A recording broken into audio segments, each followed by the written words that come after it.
على مر الزمان تألقا وأضاء للدنيا طريقا مشرقا وهدى من الرحمن يهدينا به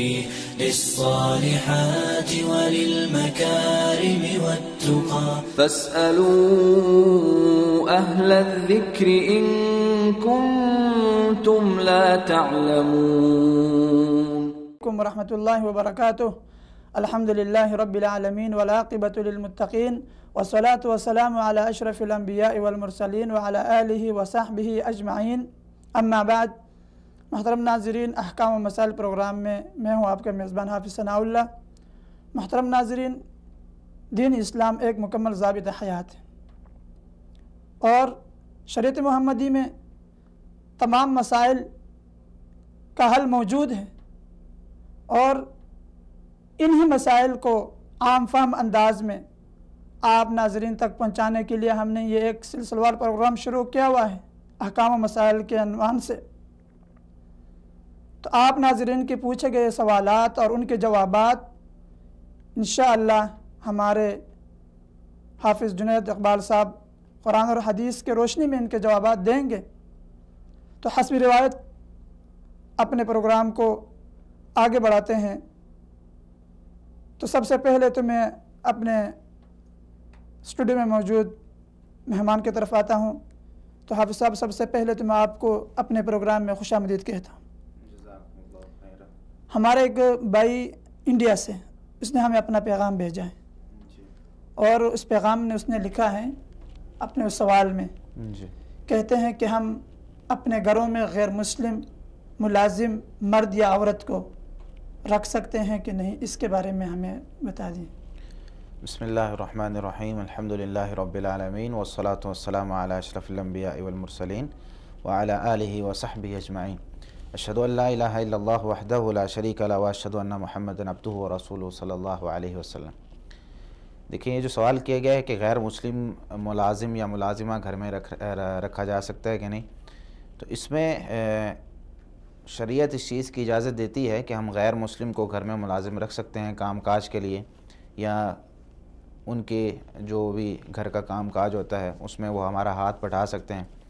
صحیح بخاری میں 2285 نمبر حدیث موجود ہے، جس میں خیبر کے جو یہودی تھے ان کو نبی کریم صلی اللہ علیہ وسلم نے باغات دیے تھے کہ تم ان میں کام کرو گے، اور وَلَهُمْ شَطْرُ مَا يَخْرُجُ مِنْهَا، آدھا حصہ انہیں ملے گا اس کے فائدے کا اور آدھا حصہ مسلمانوں کو ملے گا۔ تو یہودیوں کے ساتھ آپ صلی اللہ علیہ وسلم نے اس صورت میں کام کیا ہے کہ ان کو اپنے پاس ملازم رکھنا جو ہے یہ ثابت ہے۔ دوسرے نمبر پر ایک حدیث موجود ہے صحیح بخاری میں 1356 نمبر، جس میں انس رضی اللہ تعالیٰ عنہ فرماتے ہیں، کان غلام یہودی یخدم النبی صلی اللہ علیہ وسلم، ایک یہودی لڑکا تھا، وہ نبی کریم صلی اللہ علیہ وسلم کی خدمت کیا کرتا تھا۔ فمارض، ایک دفعہ وہ بیمار ہو گیا، نبی کریم صلی اللہ علیہ وسلم اس کے پاس آئے اس کی عیادت کرنے کے لیے، فقعد عند رأسہ فقال له اسلم فنظر الى ابیہ وهو عنده فقال له اطع ابا القاسم صلی اللہ علیہ وسلم۔ نبی کریم صلی اللہ علیہ وسلم عیادت کرنے آئے اور آپ صلی اللہ علیہ وسلم نے ان کو آ کر کہا کہ بھئی اسلام لے آؤ۔ تو وہ اپنے باپ کی طرف دیکھنے لگا، اس کا باپ بھی پاس کھڑا ہوا تھا، تو کبھی باپ کی طرف دیکھے کبھی نبی صلی اللہ علیہ وسلم کی طرف۔ تو اس کے والد صاحب نے کہا کہ بھئی اطیع ابا القاسم صلی اللہ علیہ وسلم، نبی کریم صلی اللہ علیہ وسلم جو کہہ رہے ہیں وہ بات مان لو، اسلام لے آؤ۔ فاسلم فخرج النبی صلی اللہ علیہ وسلم وهو یقول الحمد للہ الذی انقذہ من النار۔ تو وہ وہاں سے اس نے جو ہے وہ کلمہ پڑھ لیا، آپ صلی اللہ علیہ وسلم نے اس کو کلمہ پڑھایا، وہ اسلام لے آیا۔ تو آپ صلی اللہ علیہ وسلم وہاں سے نکلے، یہ کہہ رہے تھے اس ذات کی تمام تعریفیں ہیں جس نے اس جان کو آگ سے بچا لیا، اس کو آگ سے بچا لیا۔ تو یہ بھی ایک روایت اس چیز پر دلالت کرتی ہے کہ اگر غیر مسلم ہمارے ہاں کام کرتے ہیں تو انہیں کام پر رکھا جا سکتا ہے، اس میں کوئی مسئلہ نہیں۔ ہاں، بچوں کی تربیت ان کے ہاتھ میں نہ دیں، کہ جس طریقے سے خاص طور پہ کچھ ایسے گھرانے ہوتے ہیں جن میں سارے کام جو ہیں وہ خادمہ کے سپرد کر دیے جاتے ہیں یا خادم کے سپرد کر دیے جاتے ہیں، بچوں کی تربیت بھی وہی کرتا ہے، ان کو سبق بھی وہی یاد کرواتا ہے، یا ان کے سبق پڑھنے پڑھانے میں ان کا ہاتھ بٹاتا ہے۔ تو یہ نہ ہو کہ کہیں وہ اپنے عقائد جو ہے وہ بچوں میں، مسلمان بچوں میں داخل کر دے، تو اس چیز سے بچنا چاہیے۔ تیسری بات جس چیز کی طرف میں اشارہ کرنا چاہتا ہوں، یہ حدیث جو ہم نے ابھی سنی ہے کہ الحمدللہ الذی انقذہ من النار، اس ذات کی تمام تعریفیں ہیں جس نے اس کو آگ سے بچا لیا۔ ہمارے معاشرے میں کچھ اس طرح کی چیزیں، اس طرح کے لوگ ہوتے ہیں جو لوگوں پر حکم لگاتے ہیں، حکم لگاتے ہوئے لوگوں پر اتنا آگے نکل جاتے ہیں کہ ان کو مسلمان قرار دینا، ان کو اس دائرہ اسلام سے خارج قرار دینا، ان دونوں میں وہ فرق محسوس نہیں کرتے۔ نبی کریم صلی اللہ علیہ وسلم کی اس حدیث سے ہمیں ایک بہت بڑا سبق ملتا ہے، وہ یہ ہے کہ آپ صلی اللہ علیہ وسلم کی اور صحابہ کرام کی دعوت یہ تھی کہ لوگوں کو اسلام میں داخل کرنا، اسلام سے خارج نہیں کرنا۔ آخر تک آپ صلی اللہ علیہ وسلم کی یہی دعوت رہی ہے کہ آپ صلی اللہ علیہ وسلم نے لوگوں کو اسلام کی دعوت دی، لیکن یہاں پر ہمارے معاشرے میں لوگوں کو اسلام سے خارج کرنے کی دعوت دی جاتی، لوگوں کو اسلام سے نکالا جاتا ہے۔ مثال کے طور پر کسی کو کوئی مشرک کہہ رہا ہے، کسی کو کوئی کافر کہہ رہا ہے، کسی کو کوئی جو ہے وہ بدعتی کہہ رہا ہے، تو یہ سارے القابات دے کر ہم ان کو اسلام سے دور کر رہے ہیں۔ حالانکہ آپ صلی اللہ علیہ وسلم کا طریقہ کار یہ تھا کہ آپ صلی اللہ علیہ وسلم لوگوں کو اسلام میں داخل کر رہے ہیں۔ اب یہودی کی عادت آپ صلی اللہ علیہ وسلم کرنے کے لیے گئے ہیں، کیوں؟ آپ صلی اللہ علیہ وسلم نے جا کر اسلام کی دعوت دی ہے کہ چلو ایک اور بندہ اسلام میں شامل ہو جائے، ایک اور بندہ جہنم سے بچ جائے، ایک اور بندہ جنت میں داخل ہو جائے۔ یہ طریقہ کار ہونا چاہیے مسلمانوں کا۔ مسلمانوں کا طریقہ اس کے بالکل برعکس ہے کہ ہم لوگوں کو داخل کرنے کے بجائے، لوگوں کو دعوت دینے کے بجائے لوگوں کو دور کر رہے ہیں۔ جو نماز نہیں پڑھتا اس کو کافر قرار دے رہے ہیں، جو اسلام سے تھوڑا سا دور ہوتا ہے ہم اس کو اور دور کر دیتے ہیں، جو اسلام کے پاس آنا چاہتا ہے ہم اس کو اسلام کے پاس نہیں آنے دیتے۔ مثال کے طور پر ایک واقعہ ابھی کچھ دن پہلے مجھے ایک بھائی نے بتایا، وہ عیسائی تھے اور ایک مسجد میں داخل ہوئے، اسلام لانا چاہتے تھے اور قرآن کریم کے جو ہے وہ مانگنے گئے کہ مجھے قرآن کریم چاہیے، تو مسجد والوں نے مسجد میں داخل نہیں ہونے دیا کہ تم عیسائی ہو، غیر مسلم ہو، مسجد میں داخل نہیں ہو سکتے۔ تو یہ چیز ہے، ہم جو داخل ہو رہا ہے اس کو بھی داخل نہیں ہونے دے رہے، اور جو داخل ہے پہلے سے اس کو نکالنے کی کوشش کر رہے ہیں۔ تو ان چیزوں سے بچنا چاہیے۔ اللہ رب العالمین ہمیں سمجھنے کی توفیق عطا فرمائے۔ تو یہ دو روایات جو میں نے آپ کے سامنے پڑھی ہیں، ان سے یہ پتہ چلتا ہے کہ غیر مسلم کو اپنا خادم رکھا جا سکتا ہے، اس سے کام لیا جا سکتا ہے۔ واللہ تعالی عالم بالصواب۔ کاشف بھائی لاہور سے اس نے اپنا پیغام بھیجا ہے ہمیں، کہتے ہیں کہ ہم ایسے رشتہ داروں کو زکوٰۃ دے سکتے ہیں جن کے کاروبار کے حالات کبھی اچھے ہوتے ہیں اور کبھی کھانے پینے کو بھی کچھ نہیں ملتا ہے؟ دیکھیں، رشتہ داروں کی زکوٰۃ کے حوالے سے پہلے بھی ایک دفعہ بات ہو چکی ہے کہ اللہ رب العالمین نے سورۃ توبہ کی آیت نمبر 60 میں 8 لوگوں کا تذکرہ کیا ہے جن کو زکوٰۃ دی جا سکتی ہے۔ اللہ رب العالمین فرماتے ہیں انما الصدقات للفقراء والمساکین والعاملین علیہا والمؤلفۃ قلوبہم وفی الرقاب والغارمین وفی سبیل اللہ وابن السبیل فریضۃ من اللہ واللہ علیم حکیم۔ تو اس آیت میں اللہ رب العالمین نے فقیروں کا تذکرہ کیا، مسکین کا تذکرہ۔ فقیر اور مسکین میں فرق یہ ہوتا ہے کہ فقیر ایسا ہوتا ہے جس کے پاس اس کی یعنی کچھ بھی نہیں ہے کھانے پینے کے لیے، ایک وقت کا کھانا بھی نہیں، اور جو مسکین ہوتا ہے وہ کہتے ہیں کہ جس کی آمدنی جو ہے وہ کم ہو اور خرچ زیادہ ہو۔ مثال کے طور پر اس کی آمدنی جو ہے وہ 1 روپیہ ہے اور اس کا خرچ 2 روپے، اسی طریقے سے اس کی آمدنی 10,000 ہے اور خرچ جو ہے 20,000 ہے، اس کو مسکین کہا جاتا ہے۔ زکوٰۃ اکٹھی کرنے والے، اسی طرح جو لوگ نئے نئے مسلمان ہوئے ہیں یا مسلمان ہونا چاہتے ہیں ان پر زکوٰۃ کو خرچ کیا جا سکتا ہے۔ وہ پھر رقابی مسلمان جو قیدی ہیں ان کو چھڑانے کے لیے زکوٰۃ کو خرچ کیا جا سکتا ہے۔ والغارمین، اور ایسے لوگ جن کو چٹی پڑ گئی، یعنی کوئی بہت بڑی فیکٹری تھی، ابھی امیر تھے لیکن کوئی مسئلہ ان کے ساتھ درپیش آیا ہے کہ ان کی فیکٹری جل گئی یا کوئی اس طرح کا مسئلہ ہو گیا، تو یہ سارے ان مسائل میں ہم ان کو زکوٰۃ دے سکتے ہیں۔ والغارمین وفی سبیل اللہ، اللہ کے رستے میں، وابن السبیل، اور مسافروں کو، مسافر جو ہیں ان کو بھی، مسافر گھر سے نکلا ہے لے کر زیادہ راہ، لیکن رستے میں کوئی اس طرح کا مسئلہ بن جاتا ہے کہ اس کا جو ہے وہ پرس جو ہے وہ گم ہو گیا یا پیسے گم ہو گئے، اس کی زیادہ راہ گم ہو گئی، تو ایسے مسافر کی بھی مدد کی جا سکتی ہے زکوٰۃ سے۔ تو یہ جو 8 مصارف اللہ رب العالمین نے ذکر کیے ہیں، ان میں ایک ذکر اللہ رب العالمین نے غارمین کا کیا کہ جو امیر تھے ان کو چٹی پڑ گئی۔ اب اس سوال میں بھی ہے کہ کبھی امیر ہوتے ہیں کبھی غریب ہوتے ہیں، یعنی کاروبار ایسا ہے کہ کسی سیزن میں چلتا ہے کسی سیزن میں نہیں چلتا۔ تو ان دونوں صورتوں میں جب تو وہ ان کے پاس پیسہ ہے ٹھیک ہے ان کو نہ دیں، جب ان کے پاس پیسہ نہیں ہے تو زکوٰۃ سے ان کی مدد کر سکتے ہیں، یہ درست ہے۔ باقی اگر ان کو ضرورت ہے ان 8 مصارف میں سے، وہ فقراء میں آتے ہیں، مساکین میں آتے ہیں یا کسی بھی شک میں داخل ہوتے ہیں، تو ان کی مدد کی جا سکتی ہے۔ اور رشتہ داروں پر خرچ کرنا زکوٰۃ کے پیسوں سے، صدقے کے پیسوں سے، اس کا ڈبل اجر ملتا ہے۔ صحیح سنن ابن ماجہ میں 1834 نمبر حدیث ہے، زینب عبداللہ بن مسعود رضی اللہ تعالیٰ عنہ کی بیوی ہیں، کہتی ہیں سألت رسول اللہ صلی اللہ علیہ وسلم ایجزی عنی من الصدقۃ النفقۃ ولا زوجی وایتام فی حجری، کہ میں صدقہ کروں اپنے خاوند پر، اور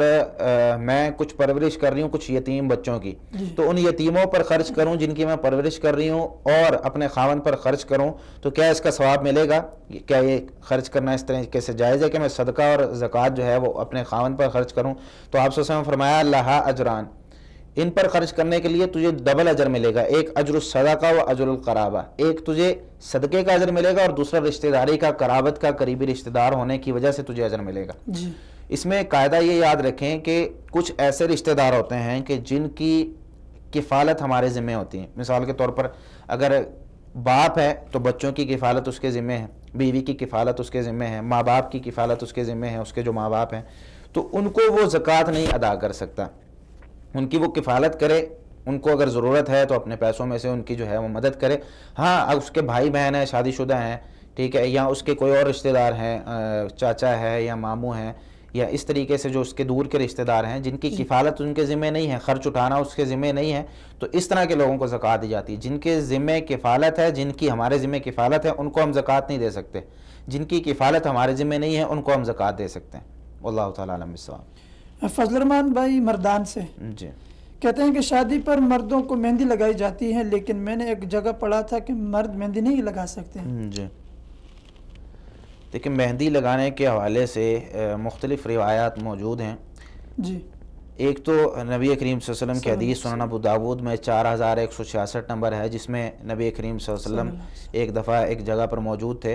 وہاں پر ایک عورت نے، ایک خیمے کے اندر ایک عورت موجود تھی، اس نے اپنا ہاتھ نیچے سے کوئی چیز آپ صلی اللہ علیہ وسلم نے مانگی، تو اس نے نیچے سے اپنا ہاتھ جو ہے وہ نکالا اور آپ صلی اللہ علیہ وسلم کو وہ خط وغیرہ رسول اللہ صلی اللہ علیہ وسلم کی جو چیز لکھی ہوئی تھی وہ دے دی۔ جب دینے لگی تو رسول اللہ صلی اللہ علیہ وسلم فقبض النبی صلی اللہ علیہ وسلم یدہ فقال ما ادری اید رجل ام ید امرأہ، جب اس نے اپنا ہاتھ نیچے سے نکالا نبی کریم صلی اللہ علیہ وسلم نے ہاتھ پکڑ لیا اور کہنے لگے کہ مجھے پتہ نہیں ہے کہ یہ مرد کا ہاتھ ہے یا عورت کا ہاتھ ہے۔ آپ صلی اللہ علیہ وسلم نے یہ کیوں کہا؟ آپ صلی اللہ علیہ وسلم پوچھنا چاہتے تھے کہ عورتوں کا ایک شعار ہوتا ہے، عورتوں کا ایک یعنی رہنے سہنے کا طریقہ، ان کا لباس، ان کے جسمانی جو صورتحال ہوتی ہے، یعنی ان کا سجنے سنورنے کا ایک طریقہ کار ہوتا ہے، تو وہ عرب میں بھی پایا جاتا تھا۔ اب آپ صلی اللہ علیہ وسلم نے وہاں پر جب پوچھا تو وہ کہنے لگی کہ یہ عورت کا ہاتھ ہے۔ آپ صلی اللہ علیہ وسلم نے فرمایا لو کنت امرأ لغیرت اظفارکی یعنی بالحنا، اگر تو عورت ہوتی تو اپنے ہاتھوں پر، اپنے ناخنوں پر مہندی لگاتی۔ کیا مطلب؟ یہ عورت کا شعار تھا، عورتیں مہندی لگایا کرتی تھیں اور عورتوں کو ہی مہندی لگانے کی اجازت تھی کہ عورتیں مہندی لگائیں۔ اس میں جب عورتیں مہندی لگاتی ہیں تو مردوں سے ان کی تفریق یعنی ان کا ایک جدا گانا جو ہے وہ سامنے نظر آتا ہے۔ اسی طرح عون المعبود جو ہے سنن ابو داود کی شرح، اس میں اس حدیث کی شرح میں لکھا ہوا ہے کہ فی الحدیث شدت استحباب الخضاب بالحناء للنساء، کہ عورتوں کے لیے اس حدیث میں بہت سخت ترغیب دی گئی ہے کہ تمہیں ضرور مہندی لگانی چاہیے، یعنی مردوں سے تمہیں اپنے آپ کو جدا کرنے کے لیے۔ اسی طرح صحیح بخاری میں حدیث موجود ہے، اصل میں یہ مہندی لگانا عورتوں کا شعار ہے، مردوں کو نہیں لگانی چاہیے۔ اگر مرد لگاتے ہیں تو آپ صلی اللہ علیہ وسلم کی یہ وعید یاد رکھیں، صحیح بخاری میں 5885 نمبر حدیث ہے، نبی کریم صلی اللہ علیہ وسلم نے یعنی عبداللہ بن عباس رضی اللہ تعالیٰ عنہما فرماتے ہیں لعن رسول اللہ صلی اللہ علیہ وسلم المتشبہین من الرجال بالنساء والمتشبہات من النساء بالرجال، کہ جو عورتیں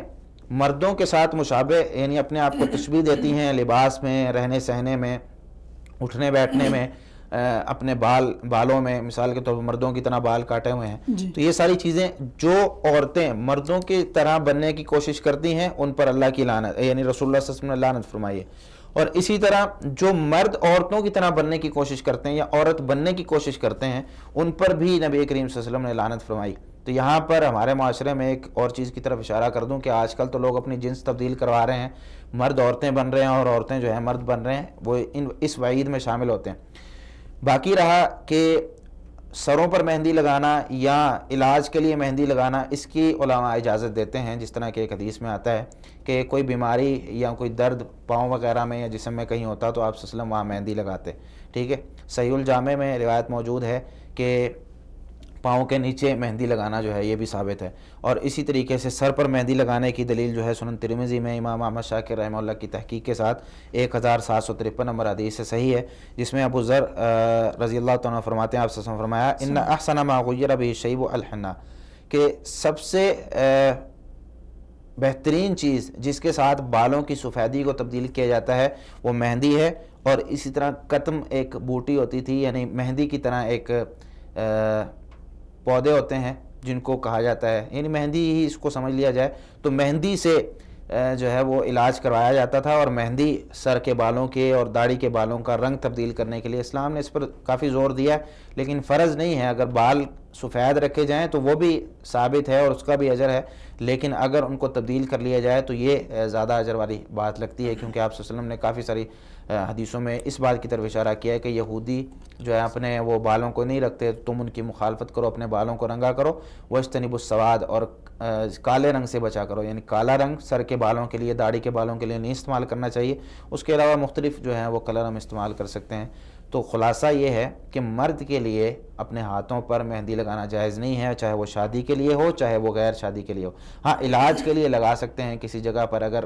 حکیم یا ڈاکٹر کہتے ہیں کہ بھئی مہندی اس چیز کا علاج ہے تو علاج کے لیے استعمال کی جا سکتی ہے. واللہ تعالیٰ عنہ بالصواب.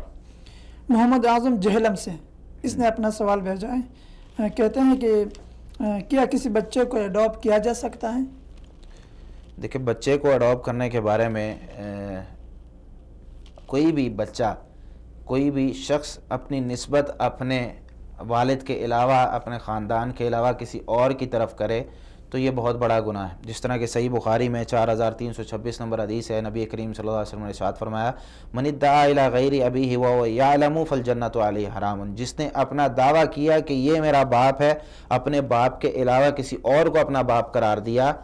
جانتے بوجھتے ہوئے، تو اس پر جنت حرام ہے. اسی طرح ابو ذر رضی اللہ تعالیٰ عنہ فرماتے ہیں انہ سمع النبی صلی اللہ علیہ وسلم یقول لیس من رجل ادعا لغیر ابیہ وهو یعلم الا کفر، کوئی بھی آدمی وہ دعویٰ کرتا ہے کہ میرے باپ کے، یعنی اپنے باپ کے علاوہ کسی اور کو اپنا باپ کہتا ہے جانتے بوجھتے ہوئے،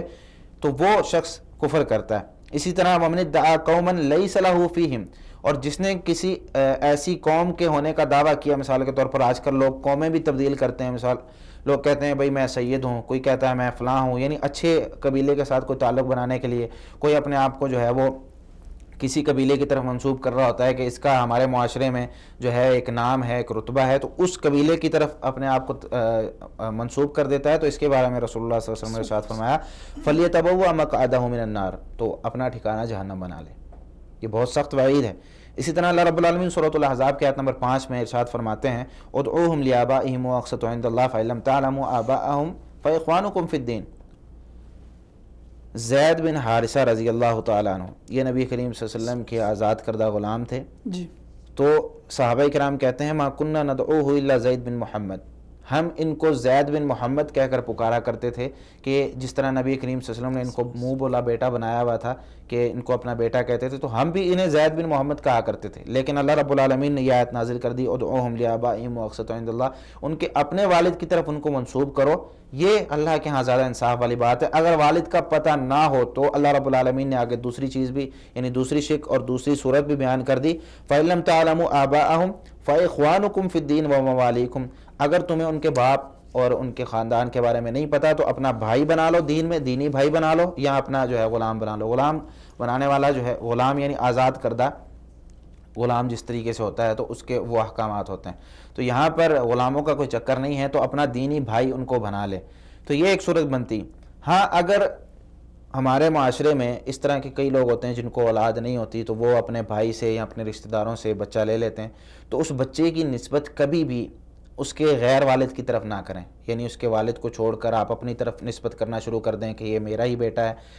اگر ان کو بیٹا بنانا چاہتے ہیں، ایک صورت ہے کہ ان کو رضائی بیٹا بنا لیں. ٹھیک ہے، رضائی بیٹا بنانے کا مطلب یہ ہے کہ 2 سال کی مدت کے اندر اندر ماں اس بچے کو، یعنی جس نے اس کو اڈاپٹ کیا ہے، تو وہ 2 سال کی مدت کے اندر اندر اس کو دودھ پلا دے، 5 مرتبہ اس کا پیٹ بھر کے جو ہے اس کو دودھ پلائے، تو وہ اس کا رضائی بیٹا بن جائے گا. رضائی بیٹے کا مطلب یہ ہے کہ اگر اس نے اس کو دودھ نہیں پلایا تو یہ بیٹا بڑا ہو کر، یعنی یہ شخص بڑا ہو کر یہ اس عورت سے پردہ، وہ عورت اس سے پردہ کرے گی. اس پر وہ احکامات لاگو ہوں گے جو اسلام نے ایک غیر محرم عورت کے لیے رکھیں، وہ اس کے لیے محرم نہیں بنے گا۔ دودھ پلا دے گی وہ عورت تو پھر رضائی ماں بن جائے گی، اس کا باپ رضائی باپ بن جائے گا، اس کے بہن بھائی سارے رضائی بہن بھائی بن جائیں گے، وہ پردہ نہیں کریں گے، اس کی بہنیں جو ہیں پردہ نہیں کریں گی، ماں پردہ نہیں کرے گی۔ تو یہ ایک صورت ہے، لیکن نسبت پھر بھی اب اس کے اصل والد کی طرف ہوگی، ٹھیک ہے۔ اس میں آپ صلی اللہ علیہ وسلم ارشاد فرماتے ہیں سنن ترمذی میں بتحقیق شاکر حدیث نمبر 1152 ہے، جس میں ام سلمہ رضی اللہ تعالیٰ فرماتی ہیں قال رسول اللہ صلی اللہ علیہ وسلم لا يحرم من الرضاعة الا ما فتق الامعاء في الثدي وكان قبل الفطام، کہ کھانا کھلانے سے پہلے بالکل اچھے طریقے سے معدے تک، رگوں تک، جو ہے نسوں تک دودھ کو پہنچا دینا، یہ رضاعت جو ہے وہ ثابت کرتا ہے۔ یعنی جب اس طریقے سے اچھے طریقے سے بچہ پیٹ بھر کے دودھ پی لے، تو اس میں علماء نے، کیونکہ دوسری احادیث موجود ہیں جس میں آپ صلی اللہ علیہ وسلم فرمایا لا تحرم الرضعۃ ولا الرضعتان او المسۃ ولا المستان، ایک دو مرتبہ دودھ پینے سے رضاعت ثابت نہیں ہوتی۔ یہ حدیث صحیح مسلم میں 1451 میں موجود ہے۔ تو ایک دو مرتبہ دودھ پلانے سے رضاعت ثابت نہیں ہوتی، تو علماء کرام نے 5 مرتبہ اس کا جو ہے وہ مقرر کیا ہے کہ 5 مرتبہ دودھ پلائیں گے تب رضاعت ثابت ہوگی۔ تو رضائی جو ہے اس کو بیٹا بنا لیں تو اس طریقے سے ثابت ہے، لیکن نسبت پھر بھی ان کے اصل والدین کی طرف ہوگی۔ حافظ صاحب اگر رضاعت ممکن نہ ہو اور بچہ جو ہے 2 سال کی عمر کے اندر ہے، تو اس حالت میں کیا کرنا چاہیے؟ رضاعت ممکن نہ ہو اس کا کیا مثلاً مطلب ہے؟ جس کے ہاں ہیں ان کے پہلے سے بچے ہی نہیں ہیں،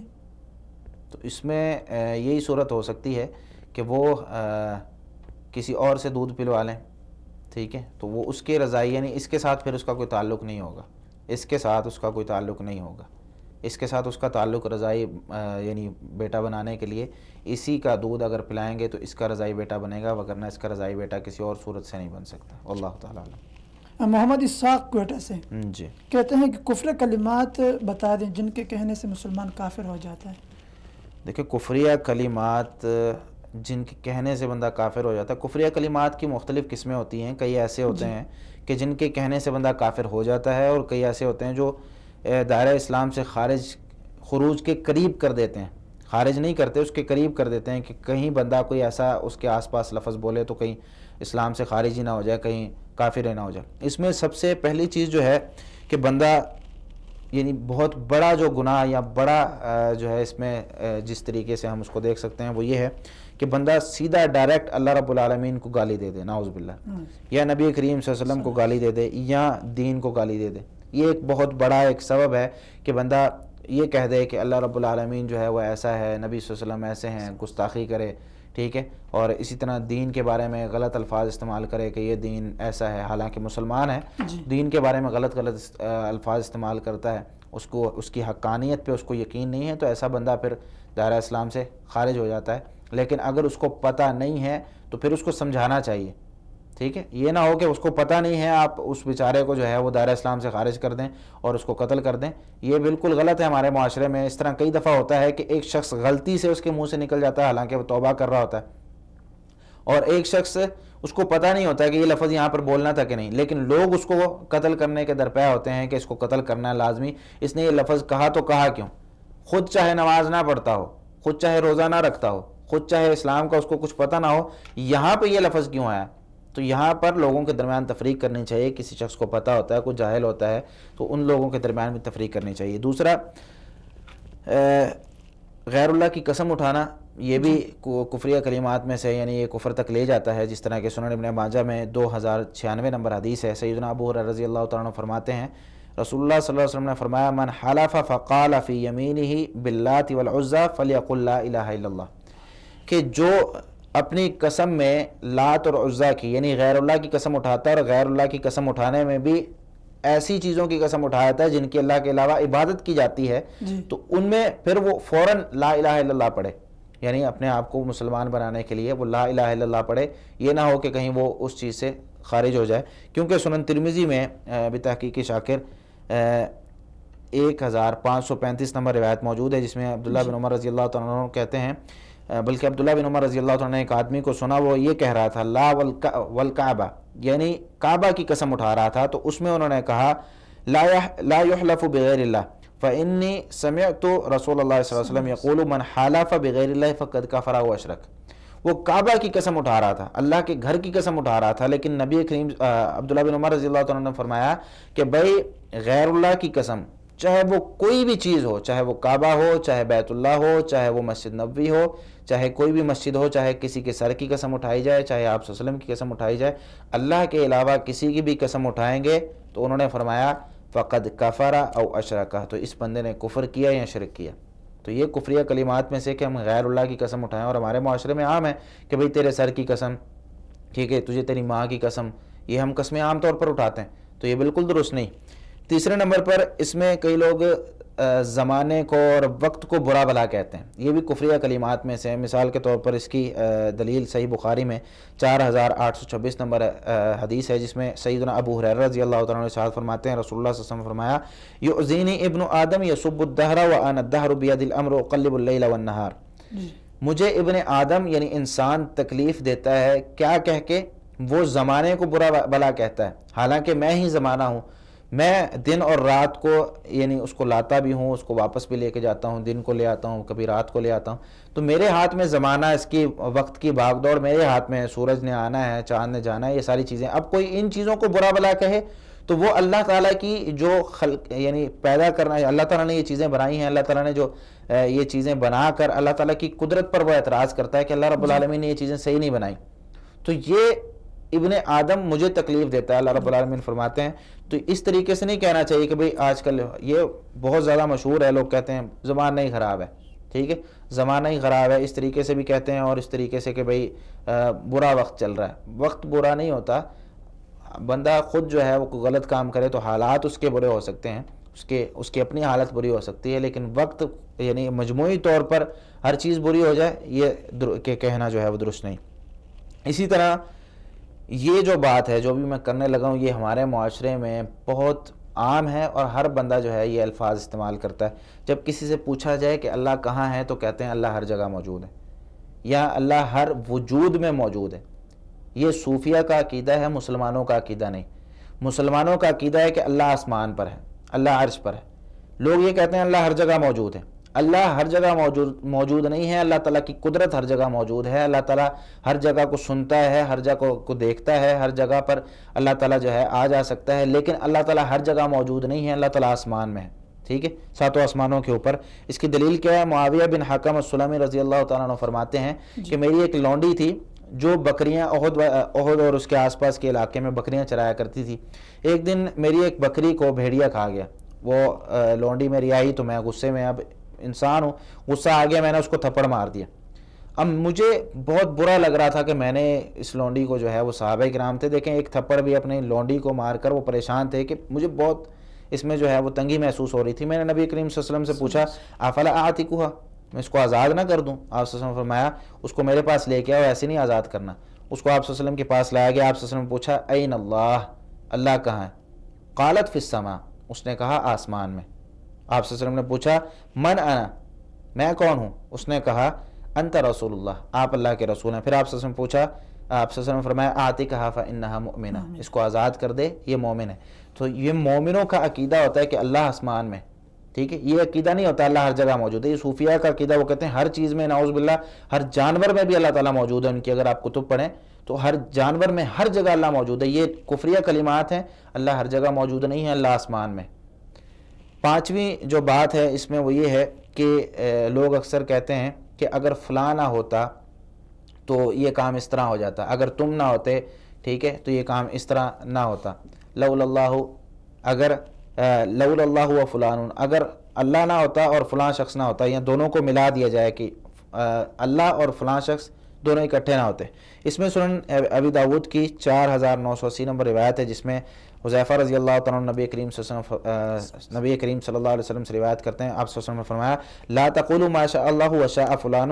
ولیکن قولوا ما شاء اللہ ثم شاء فلان، تم ایسے نہ کہو کہ اللہ کے ساتھ کسی اور کو ملا دو کہ جو اللہ چاہے اور فلاں چاہے، ٹھیک ہے، یہ کہو کہ جو اللہ چاہے،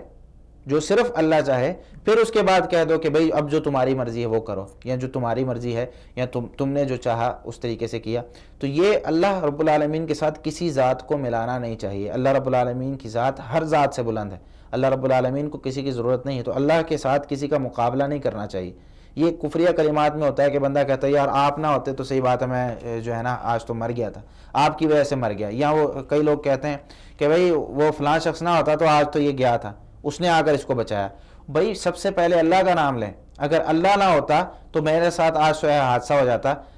پھر بعد میں اس کا نام لے سکتے ہیں کہ بھئی یہ شخص جو آیا ہے اس طریقے سے. اسی طرح 7ویں جو بات ہے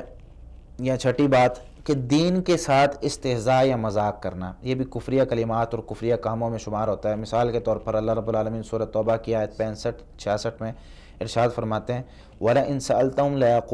لَيَقُولُنَّ إِنَّمَا كُنَّا نَخُوضُ وَنَلْعَبُ قُلْ أَبِاللَّهِ وَآيَاتِهِ وَرَسُولِهِ كُنْتُمْ تَسْتَهْزِئُونَ. جب آپ ان سے سوال کریں گے تو وہ کہتے ہیں کہ ہم ہلکا پھلکا مذاق کر رہے تھے، کھیل رہے تھے. تو آپ نے کہیں کہ کیا اللہ کے ساتھ، اس کی آیات کے ساتھ، اس کے رسول کے ساتھ کنتم تستہزئون، تم مذاق کرتے ہو، استہزاء کرتے ہو. لا تعتذروا قد کفرتم بعد ایمانکم، آج عذر پیش نہ کرو، تم نے ایمان کے بعد کفر کیا، تم نے ایمان کے بعد کفر کیا. تو ان آیات میں اللہ رب العالمین نے استہزاء بالدین سے منع کیا کہ دین کے ساتھ مذاق نہیں کرنا چاہیے. ہمارے معاشرے میں یہ چیز بھی بہت عام ہے. ایک شخص نے داڑھی رکھی ہو، ہم اس کو عجیب عجیب ناموں سے پکارتے ہیں اور اس کو حقارت کی نظر سے دیکھتے ہیں. بھائی دین اسلام نے اس چیز کا حکم دیا ہے. ایک مسلمان نے اگر داڑھی رکھی ہے تو ہمیں اس کا احترام کرنا چاہیے، اس لیے نہیں کہ ہم اس کی جو ہے وہ اصل میں اس کی مخالفت یا اس کو برا بھلا کہنا، اصل میں دین کو برا بھلا کہنا ہوتا ہے. اب ایک شخص نے شلوار ٹخنوں سے اوپر رکھی ہوئی ہے. آپ صلی اللہ علیہ وسلم کی صحیح مسلم میں روایت موجود ہے. آپ صلی اللہ علیہ وسلم نے ارشاد فرمایا لا ينظر اللہ الی من جر ثوبہ خیلاء، اللہ اس آدمی کی طرف نظر رحمت سے دیکھے گا نہیں کہ جس آدمی نے اپنے کپڑے کو ٹخنوں سے نیچے رکھا. اللہ اس کی طرف دیکھے گا نہیں. لیکن ہم کیا کرتے ہیں، شلوار خود تو ٹخنوں سے نیچے رکھتے ہیں، لیکن جس شخص نے اوپر رکھی ہوتی ہے اس کو عجیب عجیب جو ہیں وہ جملے کس رہے ہوتے ہیں. پانی لگانے جا رہے ہو، کہاں کوئی آگے بھائی حیرانی سے دیکھ رہے ہوتے ہیں، بھائی بارش تو نہیں ہوئی، آپ نے شلوار اوپر کی ہوئی ہے، آپ نے اپنا کپڑا اوپر کیا ہوا ہے، آپ نے اپنی پینٹ اوپر کی ہوئی ہے. بھائی تھوڑی سی بڑی لے لیتے، چھوٹی ہو گئی ہے، اس کو بیچ دو، ابھی اس کو پھینک دو، ابھی چھوٹی ہو گئی. تو یہ ساری چیزیں ہم مذاق کر کے کیا جتوانا چاہتے ہیں کہ بھائی نبی کریم صلی اللہ علیہ وسلم نے حکم دیا، اللہ تعالیٰ نے جس چیز کا حکم دیا ہم اس چیز کے ساتھ مذاق کر رہے ہیں. اس طرح کی بہت سی بے شمار مثالیں ہوتی ہیں کہ ہم دین کے ساتھ مذاق کرتے ہیں. کوئی نماز پڑھتا ہو تو اس کی نماز کو ہم مذاق بنا کر جو ہے کئی دفعہ اس پر جملے کسنے لگ جاتے ہیں. تو اللہ رب العالمین ہمیں ان کفریہ کلمات سے، اس کے علاوہ بے شمار ہیں یہ موٹے موٹے جو ہمارے معاشرے میں عام ہیں، تو یہ میں نے ذکر کیے ہیں. اللہ رب العالمین ہمیں بچنے کی توفیق عطا فرمائے. اللہ تعالیٰ عالم بالصواب. محترم ناظرین، یہاں پر ہم ایک چھوٹا سا بریک لیتے ہیں اور بریک کے بعد جب دوبارہ آئیں گے تو انشاءاللہ اپنے گفتگو کو جاری رکھیں گے.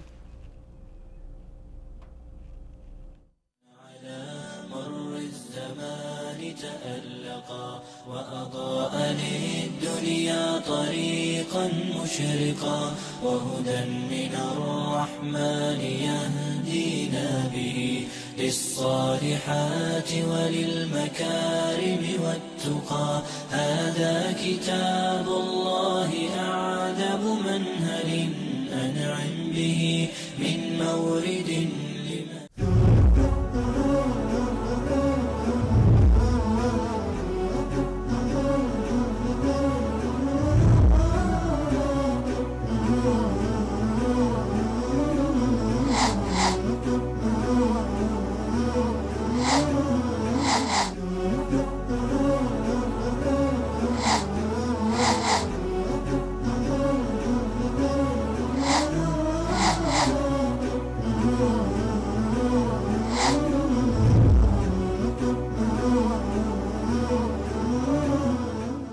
محمد رسول الله محمد رسول الله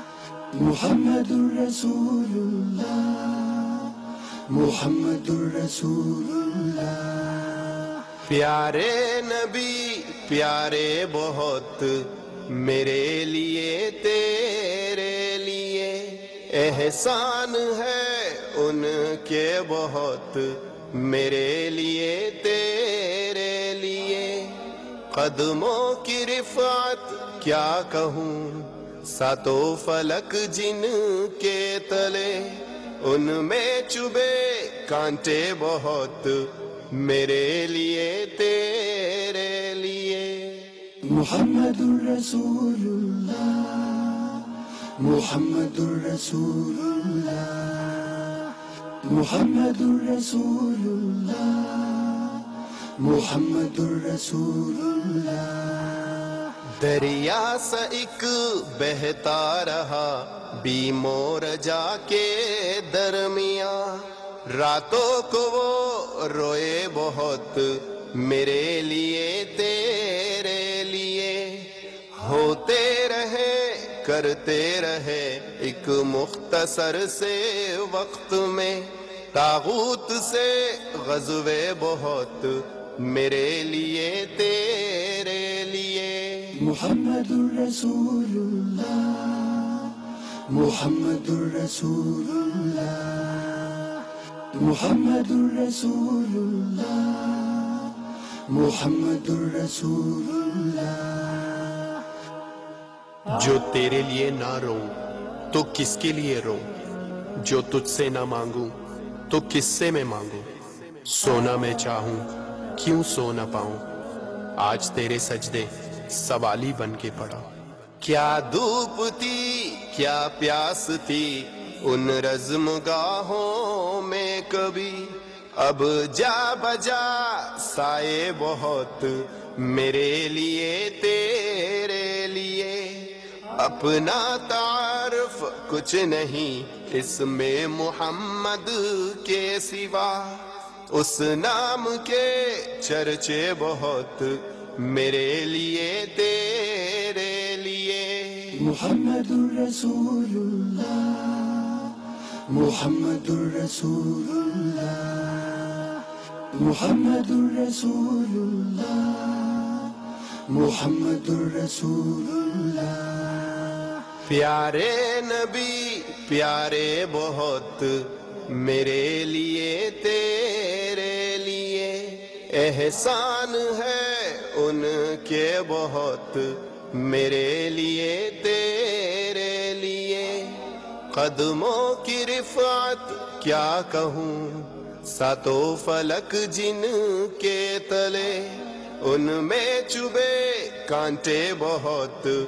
میرے لیے تیرے لیے محمد رسول اللہ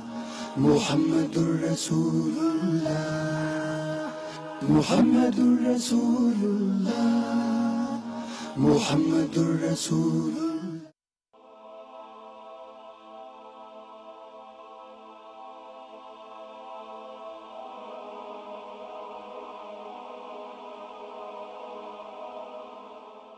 ایمان کی کرن ہدایت کی شمع رسال اردو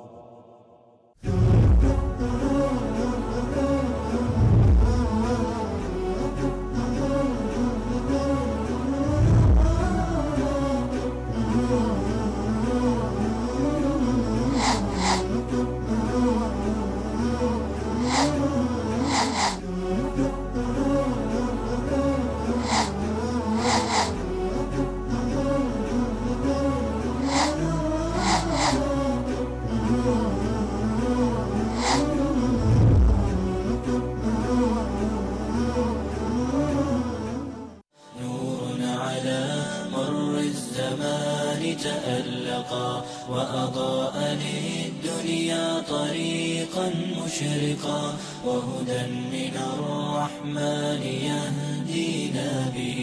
للصالحات وللمكارم والتقى هذا كتاب الله أعذب منهل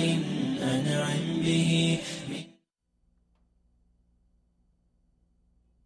السلام علیکم ورحمۃ اللہ وبرکاتہ۔ محترم ناظرین، بریک کے بعد ایک بار پھر آپ ناظرین کو خوش آمدید کہتا ہوں۔ حافظ صاحب رحمت علی کوہاٹ سے اس نے ہمیں پیغام بھیجا ہے اپنا، کہتے ہیں کہ نوکری کے لیے رشوت دی جا سکتی ہے کہ نہیں؟ لیکن نوکری کے لیے رشوت، سب سے پہلے تو رشوت دینا اور لینا دونوں ہی کبیرہ گناہ ہیں۔ اللہ رب العالمین نے، نبی کریم صلی اللہ علیہ وسلم نے ایک جگہ پر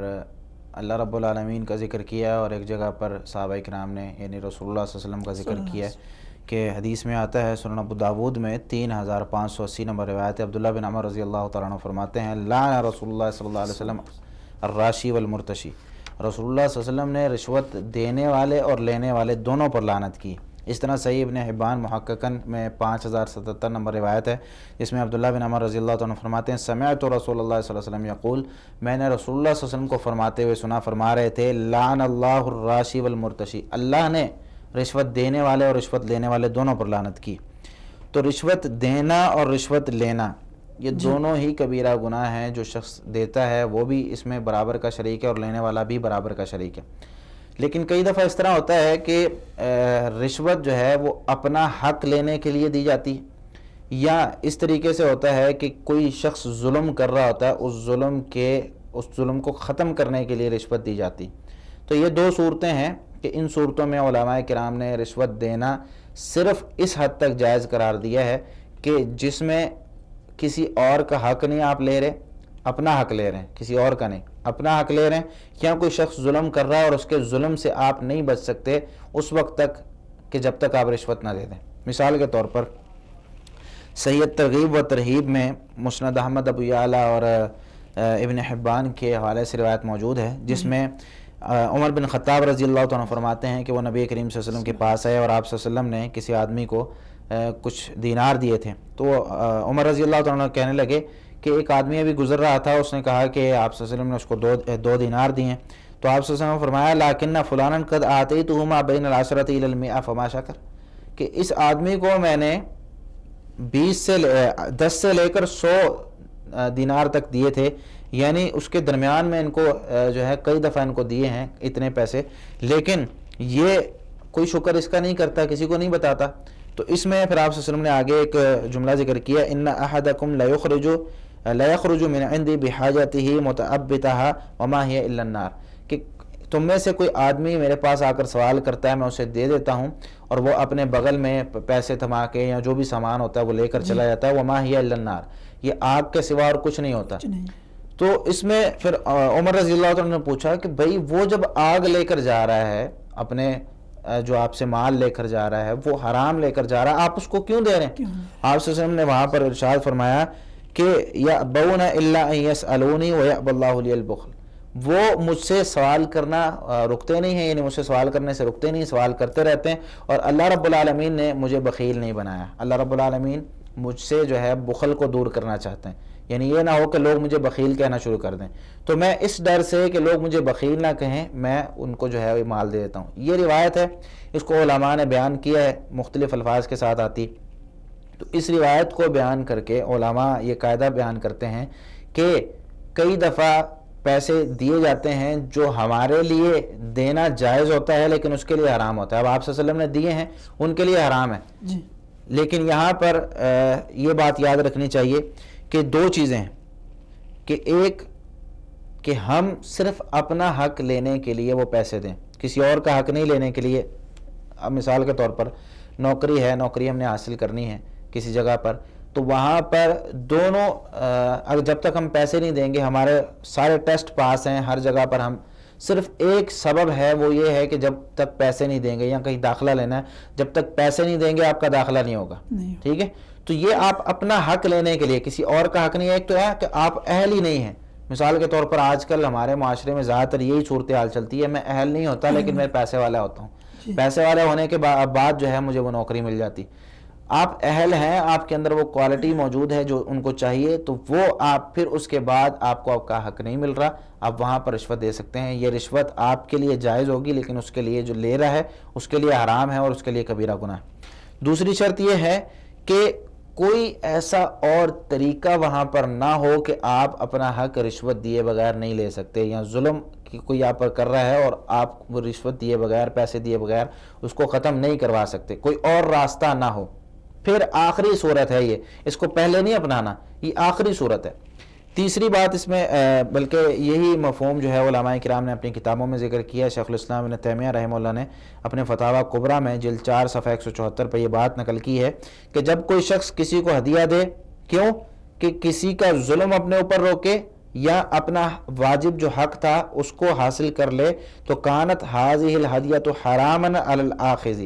تو یہ جو ہدیہ ہے یہ لینے والے پر حرام ہوگا، دینے والے پر حرام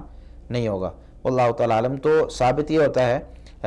دلائل سے کہ اگر ضرورت ہے اور ضرورت بھی ایسی جو 2 شرطیں بیان کی گئی ان کے تحت ہے تو پھر آپ رشوت دے سکتے ہیں، وگرنہ اس کے علاوہ رشوت دینے والا رشوت لینے والا دونوں ہی ناجائز کام کرتے ہیں، کبیرہ گناہ ہے اور یہ حرام ہے۔ واللہ تعالیٰ عالم بالصواب۔ محمد شعیب مرید کیسے جی کہتے ہیں کہ نماز جنازہ اونچی آواز سے پڑھنا چاہیے یا ہلکی آواز میں؟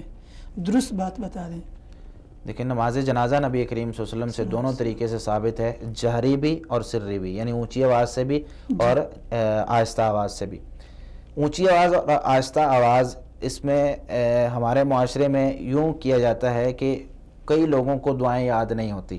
وہ لوگ جنازہ کیونکہ کبھی کبھی پڑھا جاتا ہے، نماز کی دعائیں بہت مشکل یاد کرتے ہیں لوگ، تو جنازے کی دعا سب سے پہلی تو نصیحت یا مشورہ میرا یہ ہے کہ جنازے کی دعا سب کو آنی چاہیے۔ ہمارے والد، ہمارے اولاد، ہماری زندگی میں کئی ہمارے ایسے رشتہ دار ہوتے ہیں جن سے ہماری محبت ہوتی ہے، دوست ہمارے ایسے ہوتے ہیں جن سے ہماری محبت ہوتی ہے، وہ فوت ہو جاتے ہیں، ہم ان کو اچھے طریقے سے دنیا سے رخصت نہیں کر سکتے، ان کو اچھی دعائیں نہیں دے سکتے، ہمیں یاد نہیں ہوتی، تو جنازہ اس وقت جہری پڑھا جاتا ہے ہمارے معاشرے میں، یعنی ایک رواج اس کو کہہ لیں بن چکا ہے کہ لوگ جو ہیں وہ کچھ جہری ہی پڑھتے ہیں اور کچھ سری ہی پڑھتے ہیں۔ تو بھائی نبی کریم صلی اللہ علیہ وسلم سے دونوں طریقے سے ثابت ہے، جہری بھی سری بھی۔ آپ دیکھیں ضرورت کس چیز کی ہے، جہری پڑھنے کی ضرورت ہے، لوگوں کو دعائیں نہیں یاد تو جہری پڑھ لیں، سری پڑھنا چاہتے ہیں، لوگوں کو دعائیں یاد ہیں یا وقت کی کمی ہے یا کوئی اس طرح کا مسئلہ پیش آ گیا ہے تو سری پڑھ دیں۔ تو اس میں دلائل جو ہیں صحیح بخاری میں 1335 نمبر حدیث ہے، طلحہ بن عبداللہ بن عوف رضی اللہ عنہ فرماتے ہیں صلیت خلف ابن عباس رضی اللہ عنہما علی جنازۃ فقرأ بفاتحۃ الکتاب فقال لیعلموا انہا سنہ، میں نے عبداللہ بن عباس رضی اللہ تعالیٰ عنہما کے پیچھے جنازے کی نماز پڑھی تو انہوں نے سورہ فاتحہ پڑھی اور انہوں نے اس لیے ساتھ یہ فرمایا کہ لیعلموا انہا سنہ، کہ لوگ جان لیں کہ یہ سنت ہے۔ ایک تو سورہ فاتحہ جنازے میں پڑھنی چاہیے، وہ اس حدیث سے ثابت ہوتی ہے، اور دوسرے نمبر پر اس چیز سے کہ اونچی پڑھی تھی، ٹھیک ہے، اونچا پڑھنا کس لفظ سے ثابت ہوتا ہے کہ انہوں نے سورہ فاتحہ پڑھی اور طلحہ بن عبداللہ بن عوف رضی اللہ تعالیٰ عنہ کو پتہ چلا کہ سورہ فاتحہ پڑھی، اگر دل میں پڑھتے تو پتہ نہ چلتا۔ اسی طریقے سے واضح ایک روایت موجود ہے جس میں صحیح مسلم میں 963 نمبر روایت ہے، عوف بن مالک رضی اللہ تعالیٰ عنہ کہتے ہیں صلی رسول اللہ صلی اللہ علیہ وسلم علی جنازۃ فحفظت من دعائہ وهو یقول، نبی کریم صلی اللہ علیہ وسلم نے ایک جنازہ پڑھایا تو آپ صلی اللہ علیہ وسلم جنازے میں ایک دعا پڑھ رہے تھے، وہ دعا میں نے آپ صلی اللہ علیہ وسلم سے جنازے میں حفظ کی ہے، یعنی جنازے میں آپ صلی اللہ علیہ وسلم سے سن کر حفظ کی ہے۔ وہ دعا کون سی تھی؟ اللہم اغفر لہ وارحمہ وعافیہ واعف عنہ واکرم نزلہ ووسع مدخلہ واغسلہ بالماء والثلج والبرد ونقہ من الخطایا کما نقیت الثوب الابیض من الدنس اللہم ابدلہ دارا خیرا من دارہ واہلا خیرا من اہلہ وزوجا خیرا من زوجہ وادخلہ الجنۃ واعذہ من عذاب القبر او من عذاب النار، تو او کما قال، یہ روایت ہے۔ اس میں عوف بن مالک رضی اللہ تعالیٰ عنہ کہتے ہیں کہ یہ دعا جب نبی کریم صلی اللہ علیہ وسلم سے میں نے سنی تمنیت ان اکون انا ذالک المیت، میں نے تمنا کی کہ میں اس میت کی جگہ ہوتا، آج میرا جنازہ پڑھایا جا رہا ہوتا۔ آپ صلی اللہ علیہ وسلم کیسے الفاظ اتنی بہترین دعائیں کر رہے ہیں، تو یہ دلائل جو ہیں ان سے پتہ چلتا ہے کہ جنازہ اونچی آواز سے پڑھا جا سکتا ہے۔ سری کی دلیل کیا ہے کہ آہستہ آواز سے بھی جنازہ پڑھا جا سکتا ہے۔ سنن نسائی میں 1999 نمبر روایت ہے جس میں ابو امامہ رضی اللہ عنہ کہتے ہیں السنۃ فی الصلاۃ علی الجنازۃ ان یقرأ فی التکبیرۃ الاولی بام القرآن مخافتۃ، سنت یہ ہے کہ تکبیر اولیٰ کے بعد جنازے میں سورہ فاتحہ پڑھی جائے اور آہستہ آواز سے پڑھی جائے، ثم یکبر ثلاثا، پھر 3 تکبیریں کہیں، والتسلیم عند الآخرہ، اور آخری جب تکبیر کہنی ہے اس وقت سلام پھیر دینا ہے۔ تو یہ ایک طریقہ کار ہے۔ سورہ فاتحہ دیکھیں اس میں بھی ثابت ہو رہی ہے، اور پہلی جو ہم نے عبداللہ بن عباس رضی اللہ تعالیٰ عنہ کی روایت پڑھی اس میں بھی، تو سورہ فاتحہ جنازے میں پڑھنی چاہیے، ہمارے معاشرے میں لوگ نہیں پڑھتے، تو سورہ فاتحہ بھی پڑھنی چاہیے، اور جنازہ اونچی اور سری یعنی جہری اور سری دونوں طریقے سے ثابت ہے۔ واللہ تعالیٰ عالم بالصواب۔ محمد ذاکر لیا سے جی کہتے ہیں کہ ایسے کیڑے مکوڑے جو تنگ کرتے ہیں ان کو قتل کر سکتے ہیں؟ جی، کیڑے مکوڑے اگر تنگ کرتے ہیں تو انہیں قتل کیا جا سکتا ہے۔ 5 قسم کے جانور جو کہ خطرناک ہیں ان کے بارے میں تو آپ صلی اللہ علیہ وسلم نے واضح حدیث میں بیان کیا ہے، جس طریقے سے صحیح مسلم میں 1198 نمبر روایت ہے جس میں آپ صلی اللہ علیہ وسلم نے ارشاد فرمایا 5 فواسق، 5 چیزیں ایسی ہیں جو فاسق ہیں، وہ ہر جگہ بندے کے لیے نقصان دیں، ٹھیک ہے، یقتلن فی الحل والحرم، ان کو حرم میں بھی قتل کیا جائے گا، یعنی مکہ اور مدینہ میں بھی اور باقی دنیا میں بھی، جہاں ملے ان کو قتل کر دو۔ کون کون سی چیزیں؟ پہلی ہے سانپ، دوسرا ہے کوا، تیسری ہے چوہیا، چوتھا یعنی چوہا یا چوہیا اس کی جو بھی ہے، چوتھی چیز ہے بھونکنے والا کتا جو بہت زیادہ بھونکتا ہو، اور اسی طرح پانچویں چیز ہے چیل۔ یہ 5 چیزوں کے بارے میں آپ صلی اللہ علیہ وسلم نے فرمایا کہ جہاں کہیں ملے ان کو قتل کر دو، چاہے وہ حل میں ہو یا حرم میں ہو۔ اس کے بعد کچھ ایسی موذی چیزیں ہوتی ہیں جو ہمیں نقصان پہنچاتی ہیں، مثال کے طور پر مکھی ہے یا مچھر ہیں جو ہمارے گھروں میں بہت زیادہ ہوتے ہیں، یہ بھی ہمیں نقصان پہنچاتے ہیں۔ تو جو چیزیں ہمیں نقصان پہنچائیں ان کو جو ہے وہ کسی بھی طریقے سے قتل کیا جا سکتا ہے، ہاں آگ کے عذاب سے یا آگ سے ان کو قتل نہیں کرنا۔ مثال کے طور پر ہمارے معاشرے میں کچھ ایسی چیزیں استعمال ہوتی ہیں کہ مثال کے طور پر ایک چیز استعمال ہوتی ہے جس کو جو ہے انسیکٹر کلر کہا جاتا ہے، یعنی کیڑے مکوڑے مارنے کی جو آلہ ہے گھروں میں لٹکا ہوتا ہے، یا ہمارے میس وغیرہ جو ہوتے ہیں ان میں زیادہ تر لٹکا ہوتا ہے۔ تو ایسی جو چیز ہے اس سے علماء کرام کہتے ہیں بچنا چاہیے۔ علماء کرام کہتے ہیں کیوں بچنا چاہیے کہ وہ آگ اس سے جو ہے وہ جلا دیا جاتا ہے، اور آگ کے عذاب سے جو ہے وہ نبی کریم صلی اللہ علیہ وسلم نے منع فرمایا، جس طرح صحیح بخاری میں 3016 نمبر روایت ہے۔ ابو ہریرہ رضی اللہ عنہ فرماتے ہیں کہ رسول اللہ صلی اللہ علیہ وسلم نے ہمارے لشکر کو کسی جگہ بھیجا کہ بھئی فلاں فلاں فلاں آدمی تمہیں ملے، ان کو جلا دو۔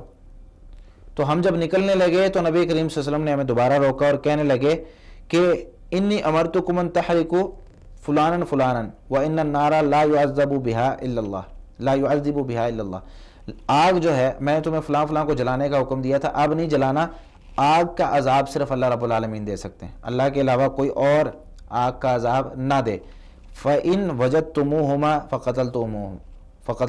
فَقَتَلْتُمُوهُمَا، اگر تم ان دونوں کو پالو جن کا میں نے نام لیا تو ان کو قتل کر دینا، ٹھیک ہے، جلانا نہ۔ تو یہ جو روایت ہے اس میں اب علماء کہتے ہیں کہ بھئی جو چیزوں کو جلانا ہے وہ درست نہیں ہے، اور اس کو جو انسیکٹر کلر ہے اس کو ان چیزوں میں شامل کرتے ہیں، لیکن واللہ تعالی عالم بجلی جلاتی نہیں ہے، بجلی خون سکاتی۔ یہ جو انسیکٹر کلر ہے اس میں اگر آپ تھوڑا سا اس کو دیکھیں، اس میں تاریں ہوتی ہیں، جو تاریں آپس میں یعنی اس کے درمیان سے اگر کوئی کیڑا یا جانور یہ کیڑے مکوڑے حشرات جو ہیں وہ گزرنے لگتے ہیں تو وہ تاروں میں جو کرنٹ ہوتا ہے وہ ان کو لگتا ہے، اور ان کی وجہ سے ان کا خون خشک ہو جاتا ہے، وہ ایسے جو ہے وہ اسی وقت جو ہے وہ ختم ہو جاتے ہیں۔ تو یہ اگر کرنٹ بہت زیادہ ہو، یعنی اس کی جو کرنٹ تیز ہے یا زیادہ ہے، تو اس وقت کیا ہوتا ہے کہ وہ اتنی جلدی اثر کرتی ہے، اس وقت تھوڑی سی روشنی پیدا ہوتی ہے تو اتنی جلدی وہ ہوتا ہے جیسے لگتا ہے کہ جل گیا۔ تو انسیکٹر کلر استعمال کرنا درست ہے، اس کی علماء اجازت دیتے ہیں۔ سعودی عرب کی جو ہے فتویٰ کمیٹی اس نے بھی اس چیز کی اجازت دی ہے، اور اسی طریقے سے کچھ علماء اس کی اجازت دیتے ہیں کہ یہ بھائی جلانا نہیں ہے، یہ صرف جو ہے وہ ان کو بجلی لگ کر جو ہے بجلی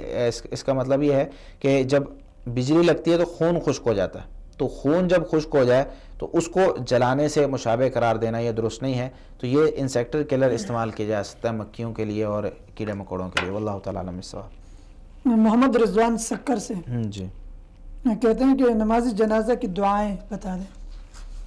نماز جنازہ میں مختلف دعائیں آپ صلی اللہ علیہ وسلم سے ثابت ہیں۔ مثال کے طور پر صحیح مسلم میں روایت موجود ہے 963 نمبر، جس میں عوف بن مالک رضی اللہ تعالیٰ عنہ کی روایت جس میں عوف بن مالک رضی اللہ تعالیٰ عنہ فرماتے ہیں حفظت من دعائہ، میں نے آپ صلی اللہ علیہ وسلم کی دعاؤں میں سے یہ دعا بھی حفظ کی، اللہم اغفر لہ وارحمہ وعافہ واعف عنہ واکرم نزلہ ووسع مدخلہ واغسلہ بالماء والثلج والبرد ونقہ من الخطایا کما نقیت الثوب الابیض من الدنس وابدلہ دارا خیرا من دارہ واہلا خیرا من اہلہ وزوجا خیرا من زوجہ وادخلہ الجنہ واعذہ من عذاب القبر او من عذاب النار۔ تو یہ دعا ایک ہے۔ دوسرے نمبر پر ایک دعا ہے سنن ابو داود میں 3201 نمبر پر، جس میں ابو ہریرہ رضی اللہ عنہ فرماتے ہیں رسول اللہ صلی اللہ علیہ وسلم نے ایک جنازہ پڑھایا جس میں یہ دعا کی، اللہم اغفر لحینا ومیتنا وصغیرنا وکبیرنا وذکرنا وانثانا وشاہدنا وغائبنا، اللہم من احییتہ منا فاحیہ علی الایمان ومن توفیتہ منا فتوفہ علی الاسلام، اللہم لا تحرمنا اجرہ ولا تضلنا بعدہ۔ اسی طرح سنن ابو داود میں 3202 نمبر روایت ہے جس میں واصلہ بن اسقا رضی اللہ عنہ فرماتے ہیں کہ رسول اللہ صلی اللہ علیہ وسلم نے ایک آدمی کی نماز جنازہ پڑھائی، اس میں آپ صلی اللہ علیہ وسلم نے یہ دعا کی، اللہم انا فلان ابن فلان فی ذمتک فقہ فتنۃ القبر۔ ایک روایت میں ہے فی ذمتک وحبل جوارک فقہ من فتنۃ القبر وعذاب النار وانت اہل الوفاء والحمد اللہم فاغفر لہ وارحمہ انک انت الغفور الرحیم۔ اسی طرح ایک روایت ہے جو کہ مستدرک حاکم میں جلد 1 صفحہ 359 پہ یزید بن رکانہ بن مطلب رضی اللہ عنہ فرماتے ہیں رسول اللہ صلی اللہ علیہ وسلم ایک جنازہ پڑھا رہے تھے تو اس میں آپ صلی اللہ علیہ وسلم نے یہ دعا کی اللہم عبدک وابن امتک احتاج الی رحمتک وانت غنی عن عذابہ ان کان محسنا فزد فی حسناتہ ان کان مسیئا فتجاوز عنہ. آگے جو الفاظ ہیں ثم یدعو ما شاء اللہ ان یدعو کہ اس کے بعد جو دعا کرنا چاہیں کریں. یعنی جنازے کا مقصد یہ ہوتا ہے کہ ہم اپنے بھائی کے لیے مغفرت کی دعا کریں, اس کے لیے اللہ تعالیٰ سے معافی مانگیں, اس کے درجات کی بلندی کے لیے دعائیں کریں, کیونکہ وہ ایک آخری وقت ہوتا ہے اس کو رخصت کرنے کے لیے. تو اس وقت میں ہمیں زیادہ سے زیادہ دعائیں کرنی چاہیے. ایک تو ہے کہ ہم جنازہ پڑھ رہے ہیں کسی امام صاحب کے ساتھ, تو انہوں نے اگر جلدی سلام پھیر دیا تو ٹھیک ہے, جلدی آپ سلام پھیر دیں. لیکن اگر آپ کے پاس وقت موجود ہے اور آپ نے وہ دعائیں پڑھ لی ہیں, اگر جنازہ سری آپ نے وہ دعائیں پڑھ لی ہیں کہ جو دعائیں امام صاحب آپ جنازے میں سری جنازے میں پڑھ رہے تھے, تو اس کے بعد بھی آپ دعائیں پڑھ سکتے ہیں, بار بار ایک لفظ بھی دہرا سکتے ہیں اللہم اغفر لہ وارحمہ. سنن ابو داود میں 3180 نمبر روایت ہے بچے کے جنازے کے بارے میں کہ بچے کا جنازہ جو ہے وہ بھی پڑھنا چاہیے. بچے کے جنازے کے بارے میں ہمارے لوگ اکثر سوال کرتے ہیں, تو اس میں میں بیان کر دوں کہ بچہ جب 4 مہینے کا ہو جائے ماں کے پیٹ میں, وہ فوت ہو جائے,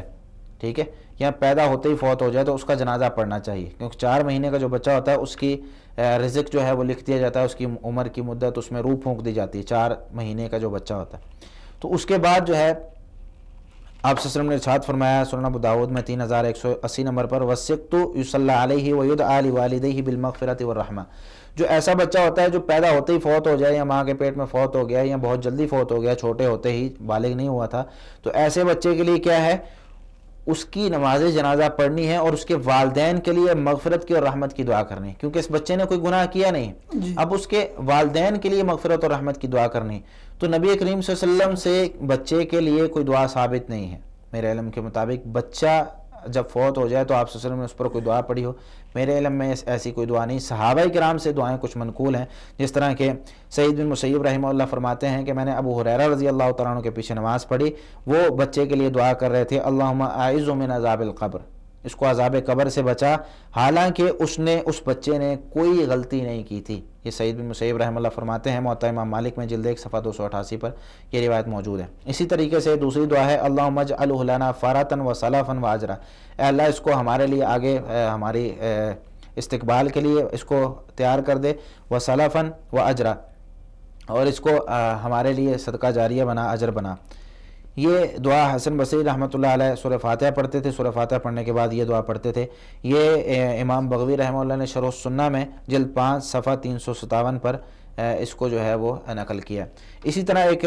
دعا جو پڑھی جاتی ہے, یہ امام ابن قدامہ رحمہ اللہ کی مغنی میں جلد 3 صفحہ 416 پر موجود ہے. اللہم اجعلہ فرۃ وذخرا لوالدیہ وشفیعا مجابا اللہم ثقل بہ موازینہا واعظم بہ اجورہما والحقہ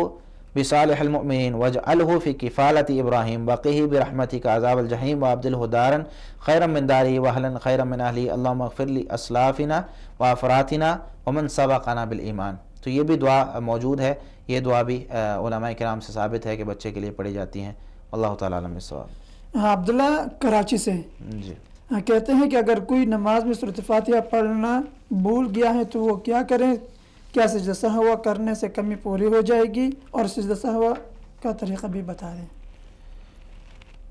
دیکھیں سورہ فاتحہ نماز کا رکن ہے, اور رکن اگر رہ جائے تو رکن کو جب تک پورا نہ کیا جائے نماز مکمل نہیں ہوتی. آپ صلی اللہ علیہ وسلم نے ارشاد فرمایا صحیح بخاری وغیرہ میں اور بہت سی کتابوں میں حدیث موجود ہے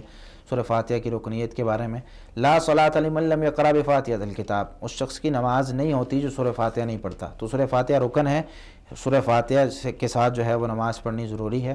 اگر سورہ فاتحہ رہ جاتی ہے تو جس رکعت میں سورہ فاتحہ رہ گئی ہے اس رکعت کو دوبارہ پڑھ لیں. اگر جان بوجھ کے چھوڑی ہے تو نماز نہیں ہوئی, اگر غلطی سے رہ گئی ہے یا کسی وجہ سے رہ گئی ہے یا بھول گئے تھے تو وہ رکعت دوبارہ پڑھ لیں. اور سورہ فاتحہ چھوڑنے پر سجدہ سہو نہیں ہوتا.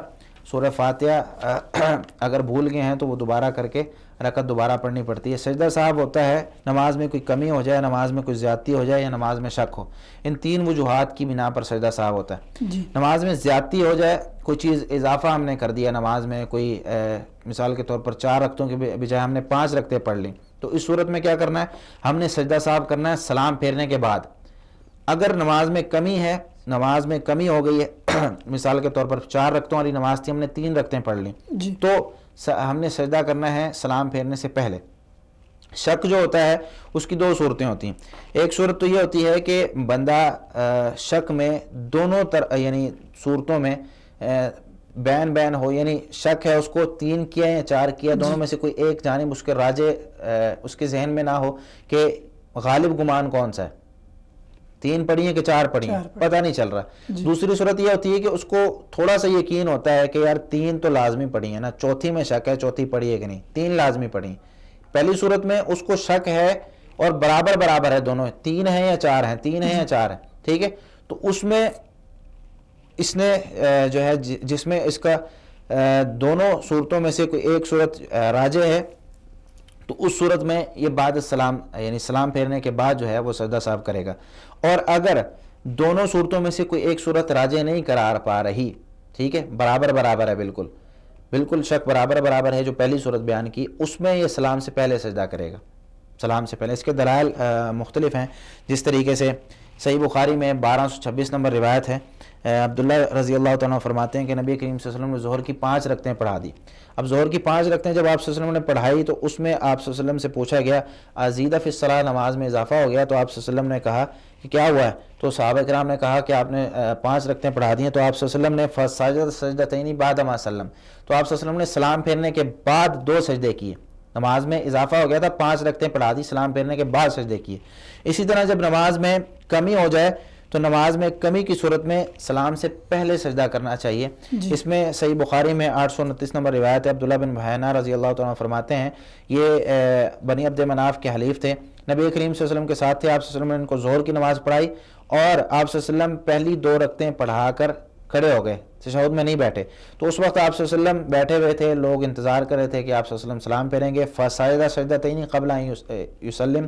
علیہ وسلم نے سلام پھیرنے سے پہلے 2 سجدے کیے، ثم سلم، پھر سلام پھیر دیا۔ اس طرح شک میں اگر دونوں طرفین برابر ہوں، اس میں کسی بھی طرف جو ہے وہ یقین نہیں ہو رہا کسی بھی طرف، تو اس میں آپ کیا کریں کہ جو کم والا ہے،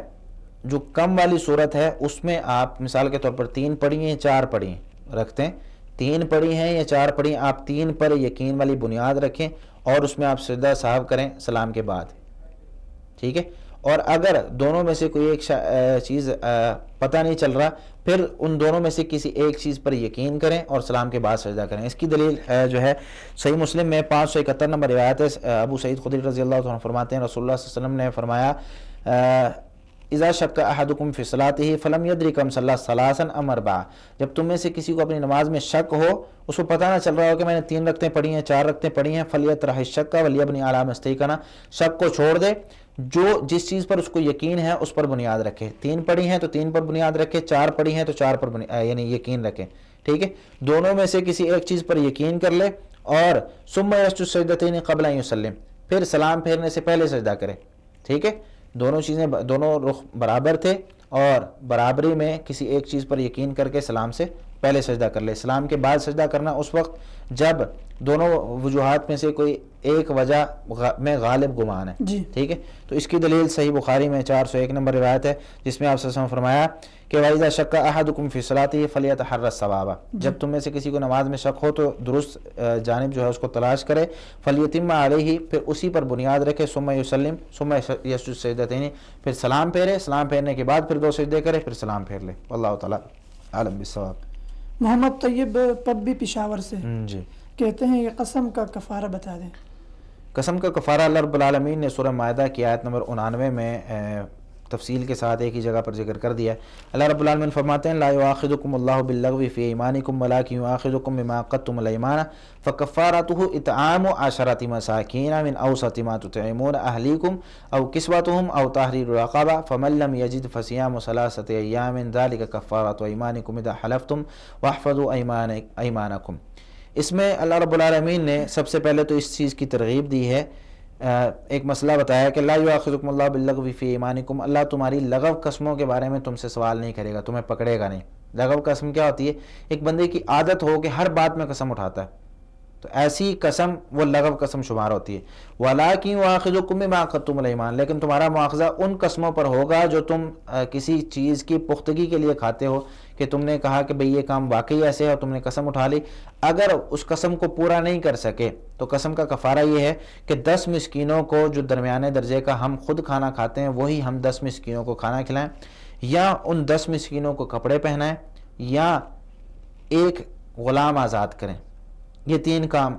ان تینوں میں سے کوئی ایک کام کر لیں. 10 مسکینوں کو کھانا کھلائیں، یا ان کو کپڑے پہنا دیں، یا ایک غلام آزاد کر دیں. اگر ان تینوں میں سے کوئی ایک کام بھی نہیں کر سکتے، پھر اللہ رب العالمین نے فرمایا فَمَن لَّمْ يَجِدْ فَصِيَامُ ثَلَاثَةِ أَيَّامٍ، جو ان تینوں میں سے کوئی بھی کام نہیں کر سکتا وہ 3 دن کے روزے رکھے. تو پھر 3 دن کے روزے رکھنے ہیں، یہ تمہاری قسموں کا کفارہ ہے. تو قسم کا کفارہ 3 دن کے روزے اس صورت میں ہیں جب پہلے 3 آپشنل چیزیں جو ہیں ان میں سے ہم کوئی بھی ادا نہ کر سکیں. اللہ تعالیٰ عالم بالصواب. ظہور احمد کراچی سے جی کہتے ہیں کہ کیا قرآن کی قسم کھانا جائز ہے؟ اللہ رب العالمین نے غیر اللہ کی قسم کھانے سے منع فرمایا، جس طرح کہ عبداللہ بن مسعود رضی اللہ تعالیٰ عنہ فرماتے ہیں ان نبی صلی اللہ علیہ وسلم قال من کان حالفا فلیحلف باللہ او لیصمت، جو قسم اٹھانا چاہتا ہے وہ اللہ کی قسم اٹھائے یا خاموش رہے. اسی طرح دوسری حدیث جو سنن ترمذی وغیرہ میں ہے، من حلف بغیر اللہ فقد کفر او اشرک، جس نے غیر اللہ کی قسم اٹھائی اس نے شرک کیا یا کفر کیا. تو اللہ کے علاوہ کسی اور کی قسم اٹھانا جائز نہیں، لیکن اللہ کے کلام کی، اللہ کی صفات کی، اللہ کی ذات کی قسم اٹھائی جا سکتی ہے. اللہ کی صفات کی یعنی اللہ کی ذات اور اللہ کی صفات کی قسم اٹھائی جا سکتی ہیں. اور قرآن کریم جو ہے اللہ کے کلام میں سے ہے، یعنی اللہ تعالیٰ کی صفت ہے. قرآن کریم ایک تو ہے جلد جو ہمارے سامنے گتے کی موجود ہے، وہ قرآن کریم نہیں ہے. جو الفاظ ہیں اندر وہ قرآن کریم ہے، اللہ کا کلام ہے. تو اس اللہ کے کلام کی قسم اٹھائی جا سکتی ہے. کیوں؟ کیونکہ وہ اللہ کی صفات میں سے ہے، اور اللہ کی صفات، اللہ کی ذات، اللہ تعالیٰ کی صفات وہ اللہ تعالیٰ کے ساتھ تعلق رکھتی ہیں. تو اللہ تعالیٰ کی قسم اٹھانا جائز ہے، وہ چاہے اللہ تعالیٰ کی صفات میں ہو چاہے اللہ تعالیٰ کی ذات میں ہو. تو قرآن کریم کی قسم اٹھائی جا سکتی ہے، اس میں کوئی حرج نہیں ہے. واللہ تعالیٰ عنہ بالصواب. عبدالرزاق ملتان سے جی کہتے ہیں کہ ایک جوتا پہن کر چلنا کیسا ہے؟ میں نے ایک جگہ پڑھا ہے کہ ایسا کرنا ٹھیک نہیں ہے. جی انہوں نے صحیح پڑھا ہے. نبی کریم صلی اللہ علیہ وسلم نے صحیح مسلم میں روایت موجود ہے، جلد 3 ہے، حدیث نمبر 1660 ہے، جس میں آپ صلی اللہ علیہ وسلم نے یہ ارشاد فرمایا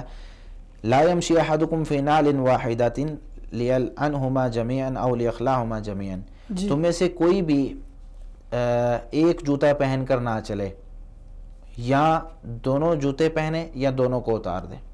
تو یہ طریقہ کار ہے کہ جوتا جب بھی پہن یعنی ہم چلیں دونوں جوتے پہنیں یا دونوں اتار دیں. ایک جوتا پہن کر نہ چلیں. کئی لوگ اس طرح ہوتا ہے کہ ایک جوتا ٹوٹ جاتا ہے، ایک جوتا ہاتھ میں پکڑا ہوا ہے اور اس کو جو ہے وہ لے کر گھر تک چل رہے ہیں، دونوں اتار لیں.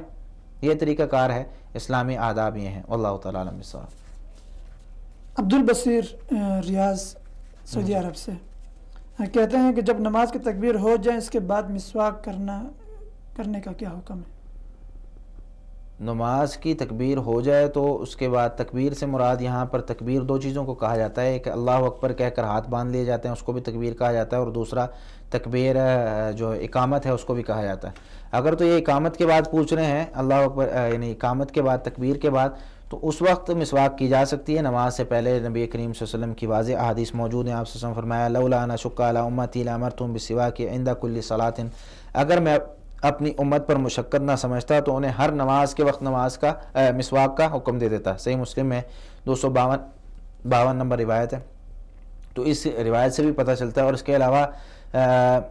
ترمذی وغیرہ کے اندر روایت موجود ہے، زید بن خالد جوہنی رضی اللہ تعالیٰ عنہ، زید بن خالد جوہنی رضی اللہ تعالیٰ عنہ اپنی مسواک جو ہے وہ کان پر لگا کر رکھا کرتے تھے. جب بھی نماز کا وقت ہوتا تو وہ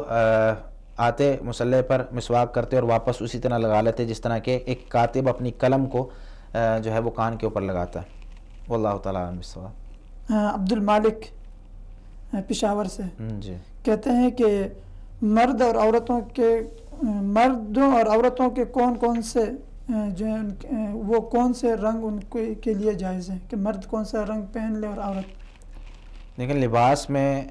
سب سے پہلے تو یہ قاعدہ یاد رکھیں کہ ہر قسم کا لباس جائز ہے، لباس پہنا جا سکتا ہے، اس میں کوئی حرج نہیں. لباس ہمارے جسم کو ڈھانپنے والا ہو،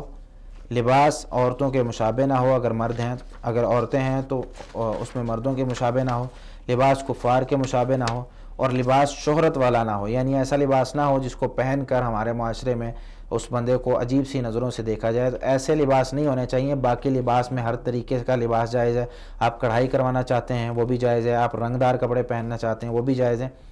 نبی کریم صلی اللہ علیہ وسلم سے مختلف قسم کے کپڑے پہننا ثابت ہیں۔ آپ صلی اللہ علیہ وسلم نے کالا رنگ بھی استعمال کیا، مختلف حدیث میں ملتا ہے، لباس میں بھی، پگڑی میں بھی۔ آپ صلی اللہ علیہ وسلم نے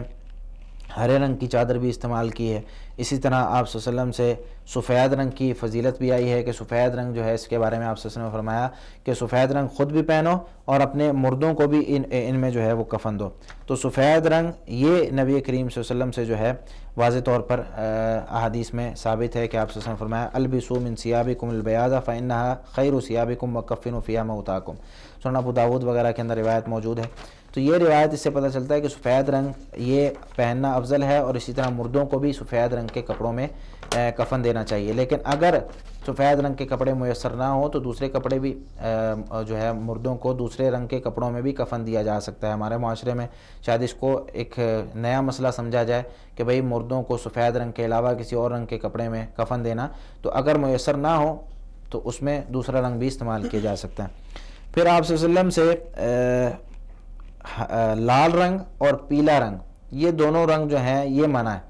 آپ صلی اللہ علیہ وسلم نے ارشاد فرمایا، یعنی عبداللہ بن عمر رضی اللہ عنہ فرماتے ہیں نہا رسول اللہ صلی اللہ علیہ وسلم عن المفدم، نبی کریم صلی اللہ علیہ وسلم نے مفدم سے منع فرمایا۔ مفدم کی تشریح علماء کرام نے شروحات میں کی ہے، سنن نسائی کی شرح میں کہتے ہیں المشبہ بالحمرہ، لال رنگ سے جس کپڑے کو رنگا جاتا ہے اس کو مفدم کہا جاتا ہے، یعنی لال رنگ وہ لباس میں یہ جائز نہیں ہے۔ لال رنگ سے مراد